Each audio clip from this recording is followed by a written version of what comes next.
ഈ പുഴയുടെ കളകളം ഒഴുകുന്ന ശബ്ദവും കേൾക്കുമ്പോൾ നമുക്കൊരു പ്രത്യേക സന്തോഷം തോന്നാറില്ലേ? വൈകുന്നേരം കിട്ടുന്ന കൊച്ചിടവേളകളിലൊക്കെ നമ്മളിങ്ങനെ പോയിരിക്കാറില്ലേ? എന്തൊരു രസമാണില്ലേ? അതുപോലെ തന്നെ നമ്മുടെ ജീവിതവും നമ്മൾ സുന്ദരമാക്കണ്ടേ? അപ്പോൾ എൻ്റെ ഒരു കൊച്ചു വീഡിയോസ് നിങ്ങൾ കാണുമെന്ന് വിചാരിക്കുന്നു. ഹായ് കൂട്ടുകാരെ, എല്ലാവർക്കും പുതിയൊരു വീഡിയോയിലേക്ക് സ്വാഗതം. അപ്പോൾ ഇന്ന് ഞാൻ നിങ്ങളുടെ മുമ്പിലേക്ക് ചെറിയൊരു കാര്യമാണ് കൊണ്ടുവരാൻ വന്നു. നമ്മളൊരു ദിവസം സങ്കടമായിരിക്കുമ്പോൾ മറ്റൊരു ദിവസം നമ്മൾ ഹാപ്പിയായി വരുന്നുണ്ട്. അതെന്തുകൊണ്ടാണ്? നമ്മൾ സന്തോഷം കണ്ടെത്താൻ ശ്രമിക്കുന്നുണ്ട് അല്ലേ? നമ്മുടെ ജീവിതത്തിൽ നമുക്ക് ഏറ്റവും കൂടുതൽ സന്തോഷം കിട്ടുന്നത് എവിടെയാണോ അവിടെ നിന്ന് നമ്മൾ സന്തോഷം കണ്ടെത്തിയിരിക്കണം. ചിലപ്പോൾ നമ്മുടെ തൊഴിലിൽ നിന്നാവാം, ചിലപ്പോൾ നമ്മുടെ കുടുംബത്തിൽ നിന്നാവും, അല്ലെങ്കിൽ നമ്മുടെ സുഹൃത്തുക്കളിൽ നിന്നാവും, അല്ലെങ്കിൽ മറ്റു പല മേഖലയിൽ നിന്നാവാം നമുക്ക് ആ ഒരു സന്തോഷം കിട്ടുന്നത്. അപ്പോൾ ആ കിട്ടുന്ന സന്തോഷം നമ്മൾ പരമാവധി എൻജോയ് ചെയ്യാൻ ശ്രമിക്കുക.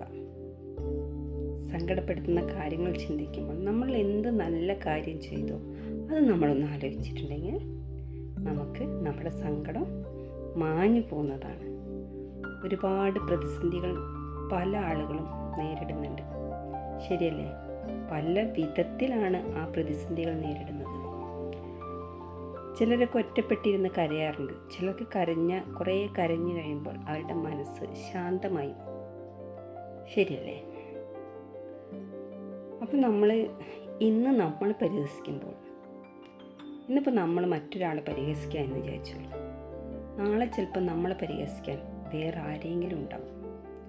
അപ്പോൾ ഒരാളുടെ വീഴ്ചയെ നമ്മൾ അവരെ പരിഹസിക്കാതെ അവരുടെ കൂടെ നിന്ന് അവരെ ചേർത്ത് പിടിച്ചുകൊണ്ട് നമ്മൾ അവരെ ആ കര കയറ്റുകയാണെങ്കിൽ നാളെ നമുക്കും ആരെങ്കിലുമൊക്കെ ഉണ്ടാവും. ഏറ്റവും വലിയ കാശുകാരനോട് പോയിട്ട് ഒരു 100 രൂപ ചോദിച്ചാൽ അവരുടെ കയ്യിൽ ഉണ്ടാവില്ല. ഉണ്ടെങ്കിലും അവർ ഇല്ല എന്നേ പറയാറുള്ളൂ. ലോകം അങ്ങനെയാണ്. ആ സ്ഥാനത്ത് ഒരു സാധാരണക്കാരൻ്റെ അടുത്ത് പോയിട്ട് ഒരു 100 രൂപ തരുമോ എന്ന് ചോദിച്ചാൽ അവർ ചിലപ്പോൾ അന്നത്തേക്കുള്ള ഭക്ഷണത്തിനുള്ള വകയായിരിക്കും ആ വെച്ചിട്ടുണ്ടാവുക. അതുവരെ നമുക്ക് എടുത്തു തരും. അങ്ങനെയുള്ളവർക്ക് ദൈവം എന്നും തുണയുണ്ടാവും. ക്യാഷുകാരന് അവർ കഷ്ടപ്പെട്ടുണ്ടാക്കിയ ക്യാഷാണ്, സംഭവം ശരിയാണ്.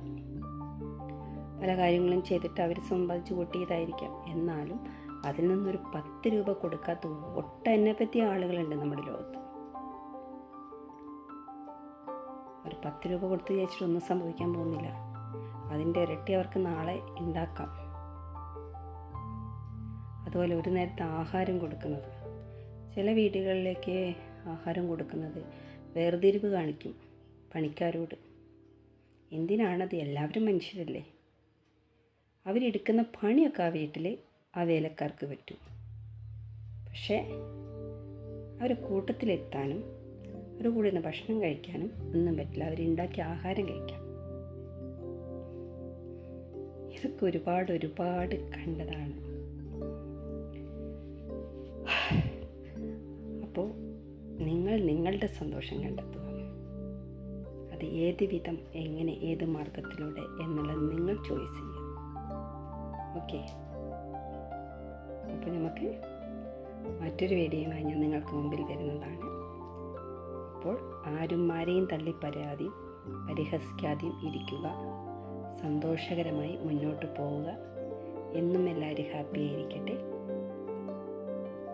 ഒരു താഴ്ചയ്ക്ക് ഒരു ഉയർച്ച ഉണ്ടാവുമെന്ന് എല്ലാവരും വിചാരിക്കുക. നമ്മുടെ ലോകം സുന്ദരമായ ലോകമാണ്. ആ സുന്ദരമായ ലോകത്തെ നശിപ്പിക്കുന്നത് നമ്മൾ മനുഷ്യരാണ്. പരസ്പരം കുറ്റപ്പെടുത്തിക്കൊണ്ട്, ഓരോരുത്തരുടെ കുറ്റങ്ങൾ കണ്ടെത്തിക്കൊണ്ട്